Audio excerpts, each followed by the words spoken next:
মা খালাকতুল জিন্না ওয়াল ইনসা ইল্লা লিয়াবুদুন, আমি জিন জাতি এবং মনুষ্য জাতিকে কেবলমাত্র আমার ইবাদতের জন্য সৃষ্টি করেছি।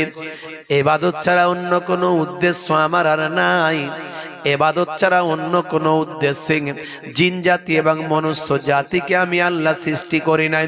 হে তরুণ যুবকেরা, এরই জন্য আমার আল্লাহ জিজ্ঞাসা করেছেন, বান্দা তোমরা কেমন করে আমার ইবাদত ছেড়ে থাকো, আমার ইবাদত ব্যতি রেখে কেমন করে জীবন যাপন করো, কেমন করে তোমরা আমি আল্লাহ আমার হুকুমকে অস্বীকার করো, তোমরা কেমন করে আমার আর নির্দেশকে অমান্য করো।